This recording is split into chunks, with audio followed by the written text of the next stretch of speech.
Bye-bye mga kasabak, muli namin. Kasabak talaga ba?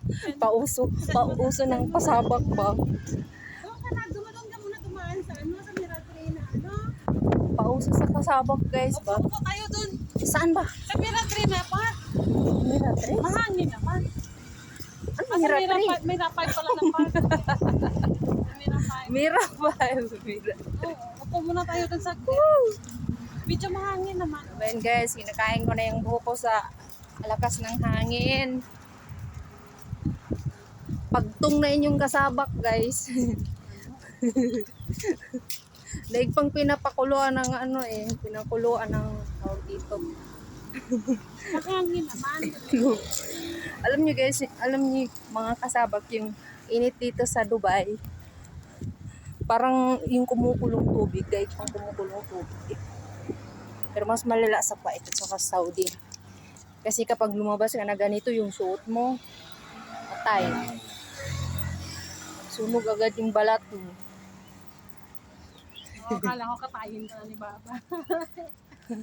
Akala ko katayin ka na. Hindi ate, kasi sobrang init kasi talaga sa sa Kuwait at saka sa Saudi. Magkatulad lang, hindi pa to mainit, wala pa to. Wala pa to sa sa summer. Dito ba tayo dadaan? Oo, papunta mo lang ng summer ito. Ay, mapapatay, sobrang init.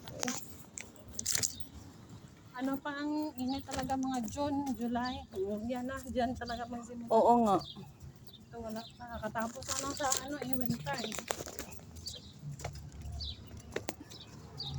Immortality.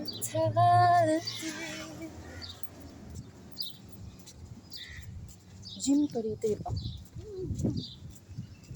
Kung pwede ka pa register ng amo mo dyan, pwede ka mag-gym.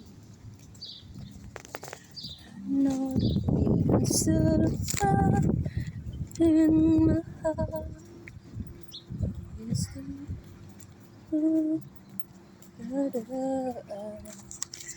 Kaya natin mainit, yan lang nakakain sa park. Parang hindi naman mainit. Parang kaya naman, pero hindi ako nakapagdala ng ng kutsara sa bag. May ako dito, may gloves. Nagdadala ka talaga ng gloves mo. Mas gusto ko talaga mag-gloves kumain. Ako ngayon na ako hindi nakapagdala ng yung kutsara ko. Kasi lagi kong nilalagay sa bag ko. Kasi in case na may kainin ako. Ay, sorry. Ayan, dito muna daw kami guys na tabi sa Mira 5 Park. Upo muna kami dito. Baka pwede kami kumain dito. Sana all.